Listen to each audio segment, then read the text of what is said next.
देखो एक बार, अब है ना, हम लोग बिल ऑफ एक्सचेंज की एक डीपी पे डिस्कस कर लेते हैं। मैंने कुछ क्वेश्चंस तो आपको बोले थे करने के लिए, जो पेंडिंग थे वो मैं करा देता हूँ एक बार।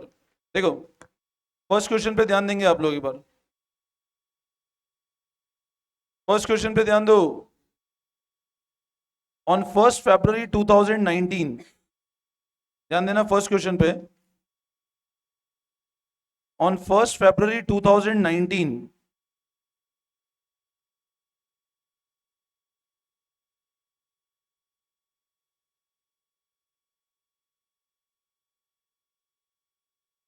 ठीक है, A sold for ₹60,000 goods to B and drew upon him 3 bill of exchange. अब कितने बिल ड्रॉ किए? 3 बिल ड्रॉ किए। First for 10,000 payable after 30 days, second for 20,000 payable after 60 days, and third for 30,000 payable after 90 days. B accepted all the 3 bill. The first bill was retained by A till maturity. Second bill was endorsed by A to his creditor C, and third bill was discounted by 20. All the bill were met on due date. Pass journal entry books of A and B. ठीक है, तो देखो, ए ने good cell किए कौन सी तारीख को? अपने को दोनों की बुक्स में एंट्री करनी है। 3 बिल ड्रॉ किए, तो बनाओ कॉलम, बनाओ एक बार, फॉर्मेट बनाओ एक बार। शीट एक बार आपके पास है इसकी, एक बार शीट अपने सामने रखना, मैं हटा रहा हूं इसको, है ना। ड्रॉ करो 3 columns.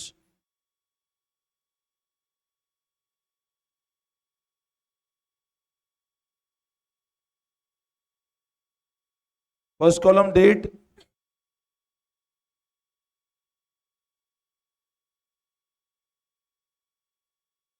Books of A, books of B.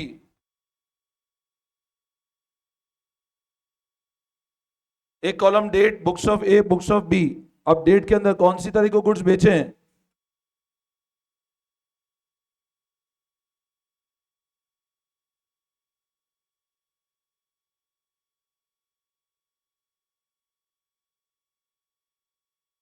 60,000।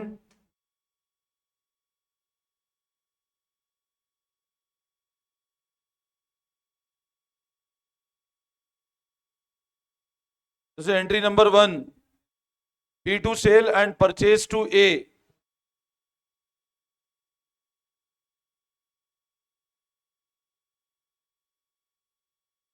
बोलो इस एंट्री में कोई डाउट?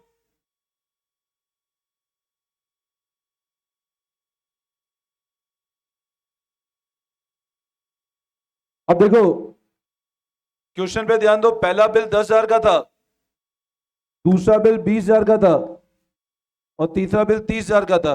तो 1 फरवरी 2019 को 3 बिल है, तो ऐसे कर दो, BR1, BR2 एंड BR3। 10,000,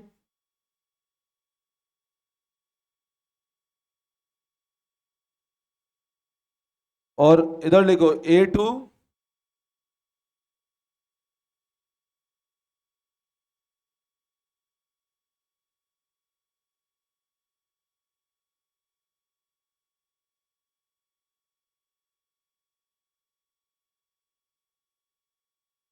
ये बिल ड्रॉ और बिल एक्सेप्ट करने की एंट्री।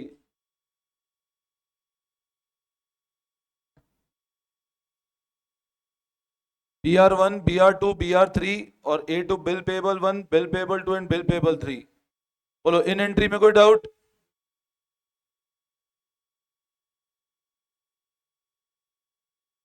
नेक्स्ट।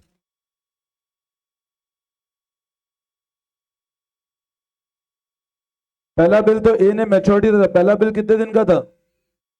अब 1 फरवरी, 1 फरवरी से 3 दिन, अपन 28 डेज ही अज्यूम कर रहे हैं फरवरी में अभी, ठीक है ना। 1 फरवरी में 1 तारीख को छोड़ दो, तो 27 दिन तो फरवरी के हो गए, 3 दिन, मतलब 3 मार्च प्लस 3 दिन कर लो। तो पहला बिल कब मैच्योर हो रहा है? ये तो मैच्योरिटी तक उसने अपने पास ही रखा। तो अब पहली एंट्री क्या हो जाएगी?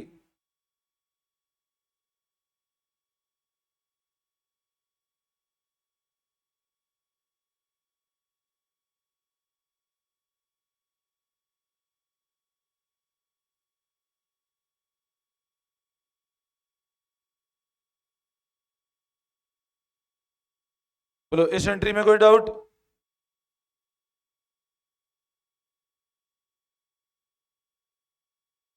Any confusion this entry?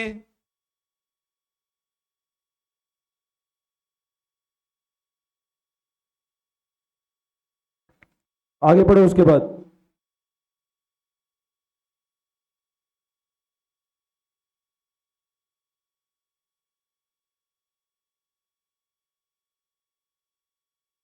Second bill was endorsed by A to his creditor C. Second bill उसने क्या किया? सी को एंडोर्स कर दिया।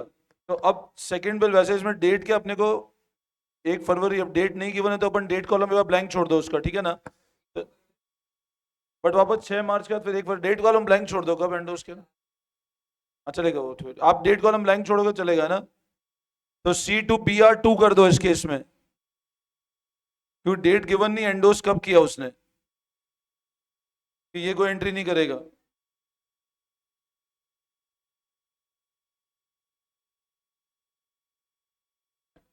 और थर्ड बिल क्या किया उसने बैंक से? तो थर्ड बिल की क्या होगी?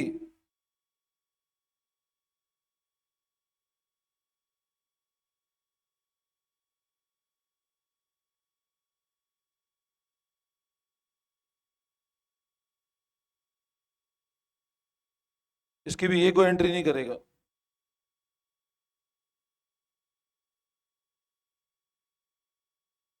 और अब ड्यू डेट को जब पेमेंट हो जाएगा,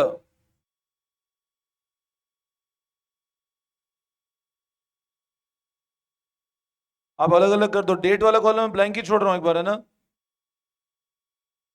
डेट वाला कॉलम ब्लैंक छोड़ रहा हूं मैं इसलिए, ठीक है ना?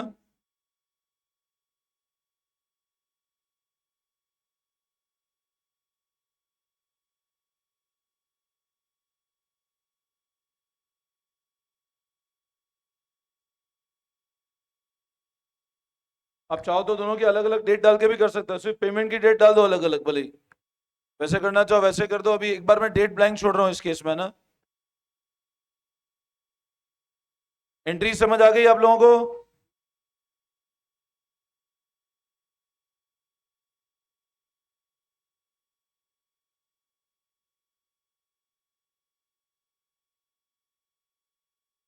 बोलो इन एंट्रीज में कोई डाउट?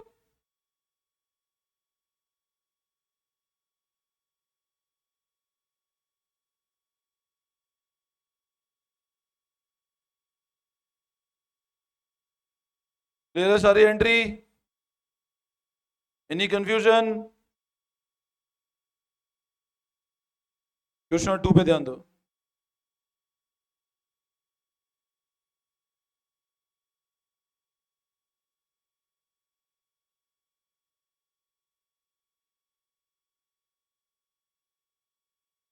ध्यान दें क्वेश्चन 2 पे, पढ़े एक बार। On 1 July 2018 Chander sold goods to Dinesh. List price 50,000 है, 20% ट्रेड डिस्काउंट है। अब बताओ क्या गिवन है? 1 जुलाई 2018 को चंदर ने गुड्स बेचा दिनेश को 50,000 की लिस्ट प्राइस पे, कितना ट्रेड डिस्काउंट है? तो बोलो एंट्री कितने से हो जाएगी? 40,000 से। And on the same date drew a bill on Dinesh for the amount due payable after 3 month. उसी दिन बिल बना दिया। अब 50,000 पे 20% ट्रेड डिस्काउंट है, मतलब एंट्री कितने से होगी? उसी दिन बिल बनाया 3 महीने का, Dinesh accepted the bill. On 4 September Dinesh retire acceptance receiving rebate 15%। Pass entry in the books of both the parties. ये समझ में आया? स्टार्ट करें एंट्री? ठीक है, बनाओ फॉर्मेट। हाँ, नरेशन लिखना है बट नॉर्मल नरेशन है, being bill drawn, being bill accepted है ना, इसलिए मैं लिखवा नहीं रहा हूँ। बनाओ फॉर्मेट बनाओ।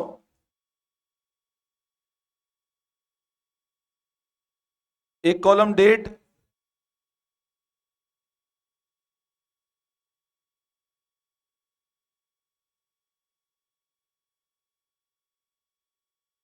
Books of Chander and books of Dinesh.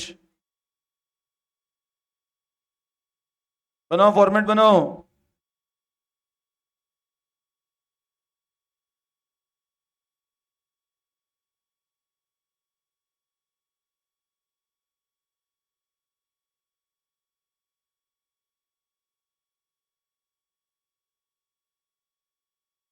अब 1 जुलाई 18,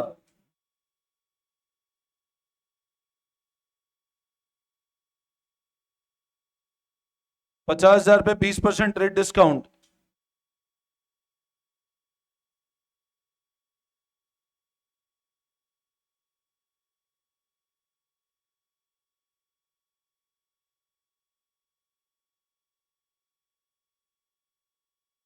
ये सेल करने की एंट्री, ये 40,000 कैसे हो, समझ आया? 50,000 पे 20% रेट डिस्काउंट कट कर देना।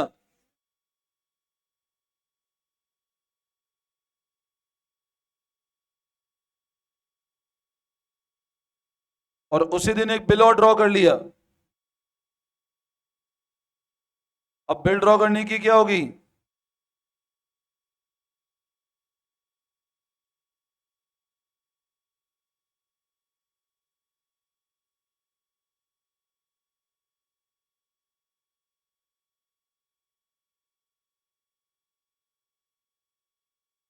ये बिल ड्रॉ करने की एंट्री बोलो, इसमें कोई डाउट? इन दो एंट्री में कोई कंफ्यूजन?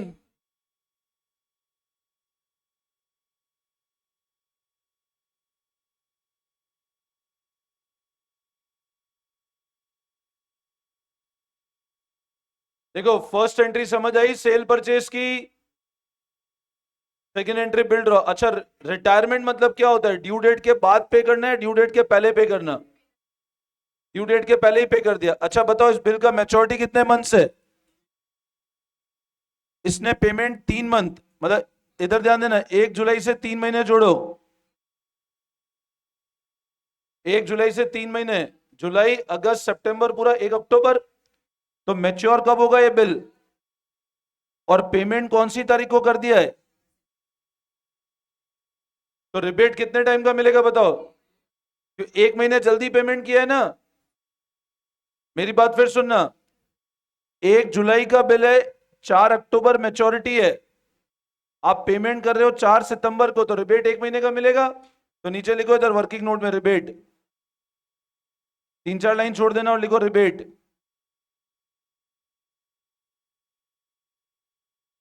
अच्छा, रिबेट कितना मिल रहा है बताओ?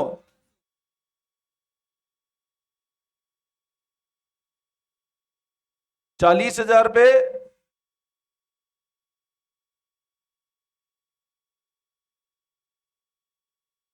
1 महीने का होगा ना।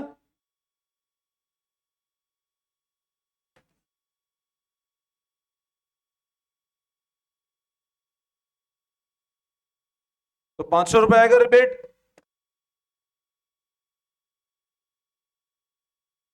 तो अमाउंट कितना पे करेगा?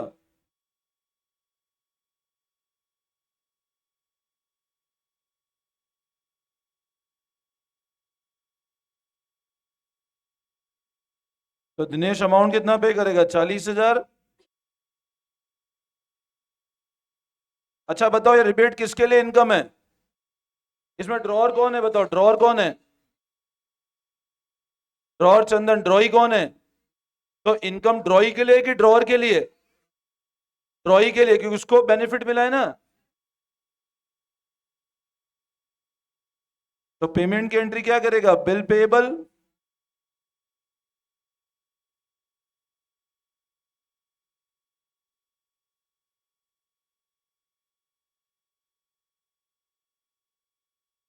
और ये कैसे एंट्री करेगा?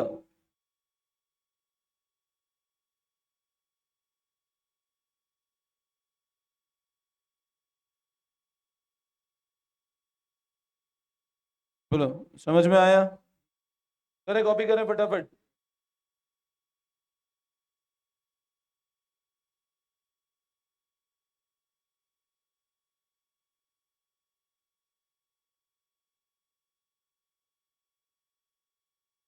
दो महीने जल्दी कहाँ दिए, 1 महीना जल्दी पेमेंट किया ना।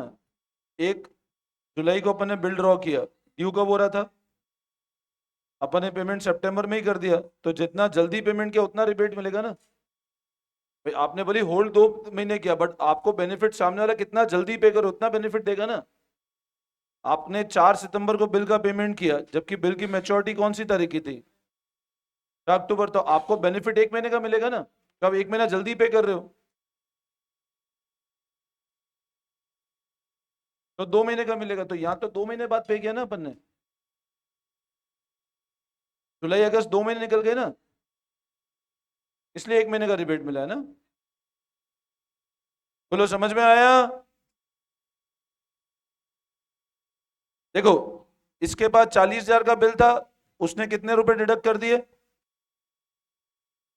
कितने रुपए डिडक्ट किए, 500 रुपए डिडक्ट किए ना भाई। आपने बेनिफिट कितना दिया उसको, तो आपने नेट अमाउंट आएगा कितना आपके पास में, तो जितना आया आपने बेनिफिट दिया, तो आपके लिए खर्चा है ना इसके लिए, और बिल कैंसिल हो गया, ये क्या बोलेगा, इसके लिए इनकम है वो।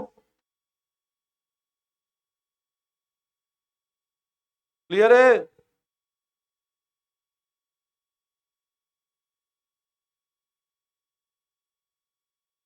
कॉपी कर लिया सबने।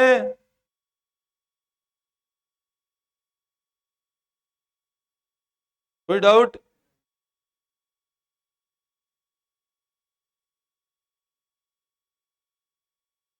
ये थर्ड वाला सेम रिपीट हो रहा है, फर्स्ट वाला थर्ड कट कर देना है ना, थर्ड सेम फर्स्ट वाला रिपीट हो रहा है वापस।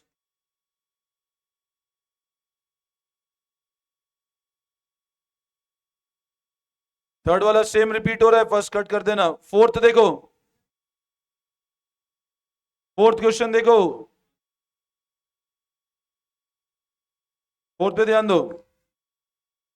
Leena sold goods to Meena on March 1st 2009 for 68,000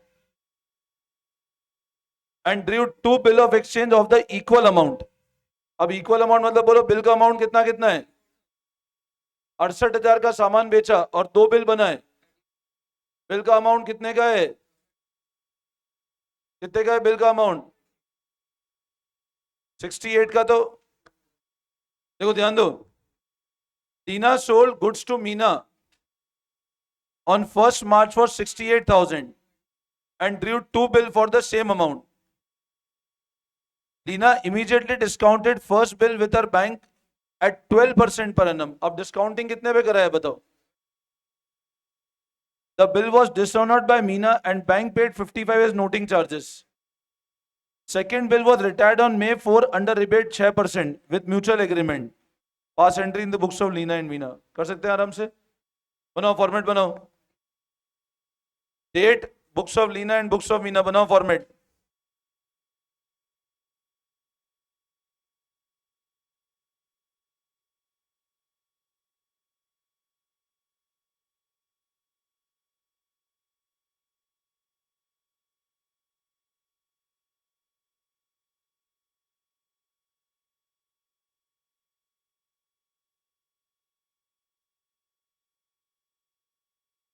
date कौन सी आएगी बताओ।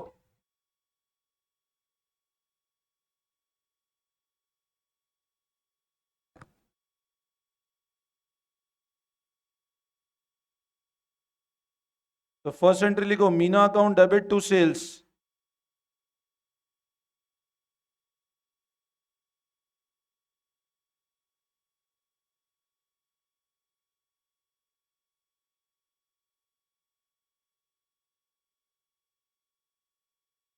अब इसी दिन अपन ने 2 बिल बनाए,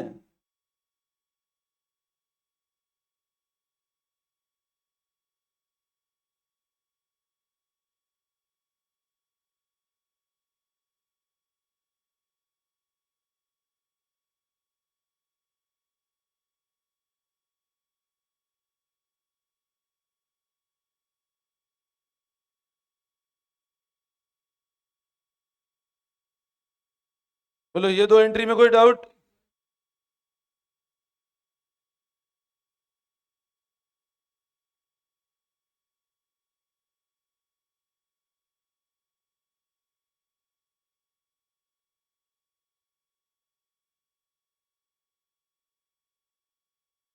अब इमीडिएट फर्स्ट बिल का डिस्काउंटिंग करा दिया, ये कॉपी कर लो पहले फटाफट। Any doubt in these 2 entries.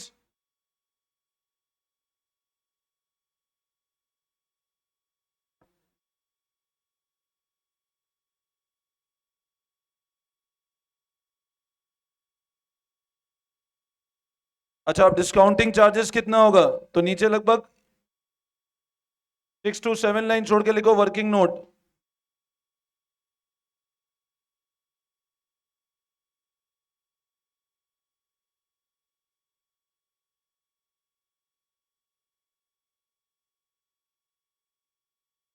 First bill में डिस्काउंटिंग कितना होगा बताओ,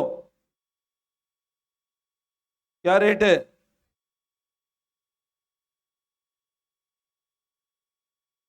कितने महीने का? कितना आता है?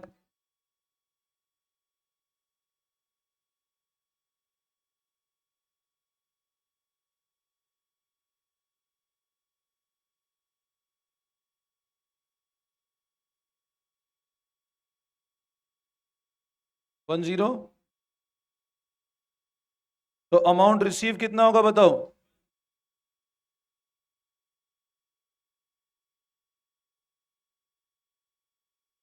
कितना आता है ये? 3 2। देखो, ये वाली कैलकुलेशन में कोई डाउट?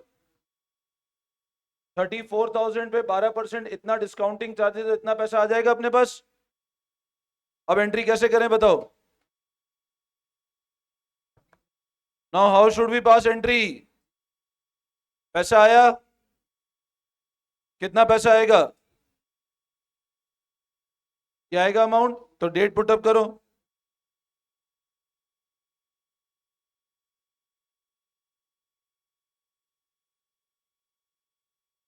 कितना होगा डिस्काउंटिंग चार्जेस?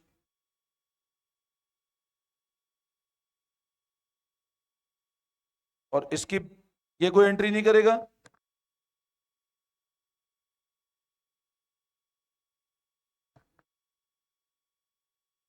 अच्छा, इसके बाद आगे बढ़ो।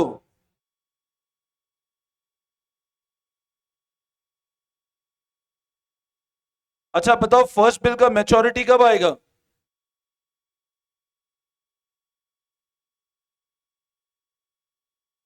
4 जून आएगी। लेकिन सेकंड बिल उसने पहले ही रिटायर कर दिया, तो अब ऐसे नहीं करना।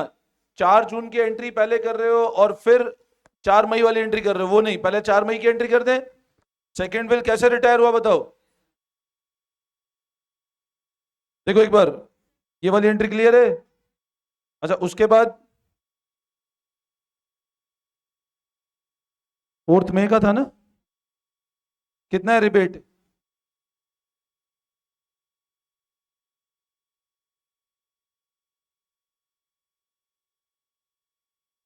कितना रिबेट है? तो बैंक अकाउंट डेबिट, रिबेट। अच्छा, रिबेट कितने महीने का मिलेगा?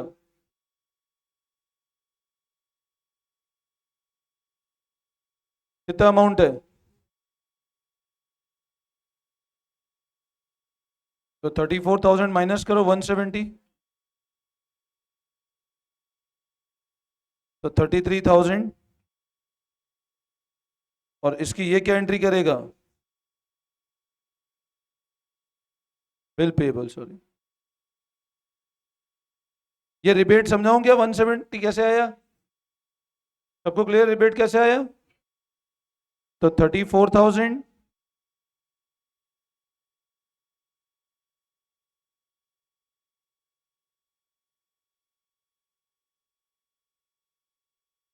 बोलो, इस एंट्री में कोई डाउट?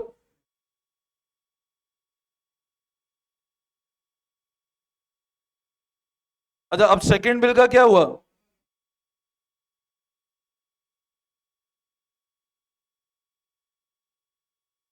अब सेकंड बिल कौन सी तारीख का था?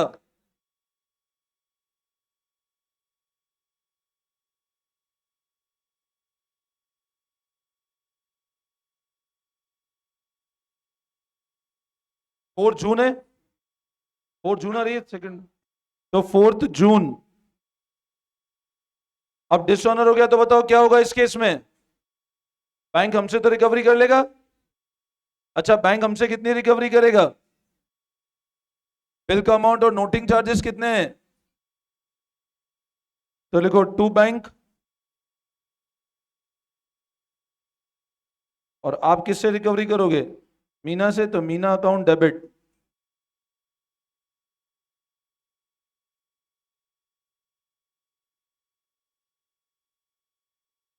बोलो ये एंट्री क्लियर है। और इधर क्या हो जाएगा बताओ? बिल पेबल कैंसिल हो गया।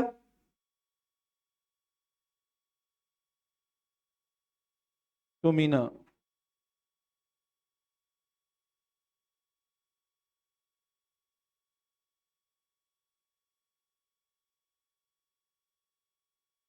कर लो फटाफट कॉपी।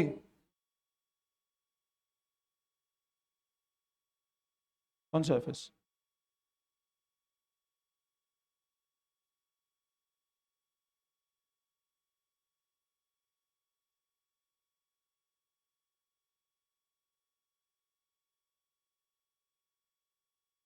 कौन से वाले क्वेश्चन?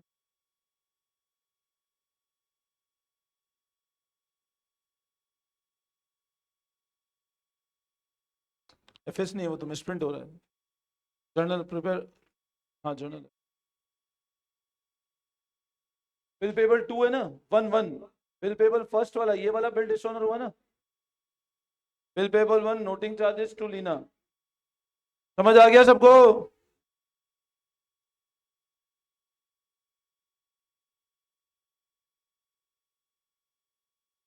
अच्छा, जो आपको डीपीपी दी थी उसमें फिल इन द ब्लैंक्स और उसके तो आंसर्स गिवन थे, उसमें किसी को डाउट है?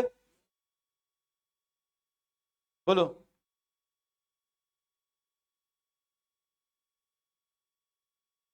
कंटिंजेंट लायबिलिटी अपन है फाइनल अकाउंट में पढ़ेंगे, मतलब ऐसी लायबिलिटी जो जैसे होता है ना कंटिंजेंट लायबिलिटी। देखो, ए ने बिल ड्रॉ किया था किसके ऊपर?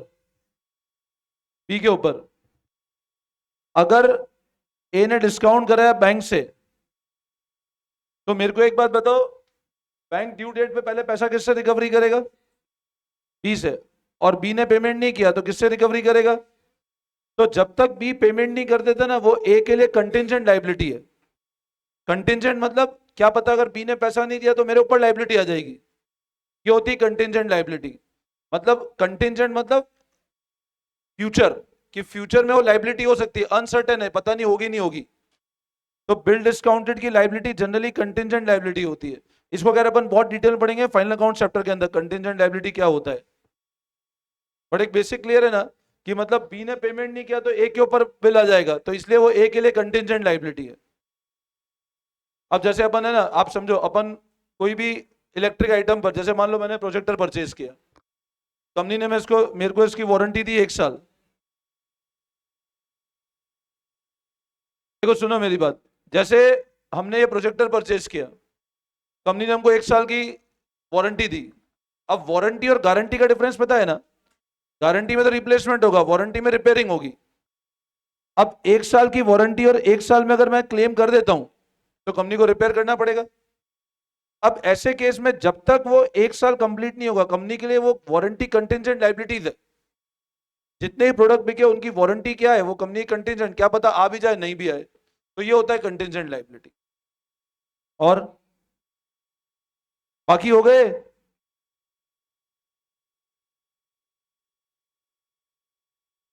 Bill drawn on 20 January after site, ये आफ्टर साइट वाला अभी छोड़ दो, अभी बाद में करेंगे आफ्टर साइट।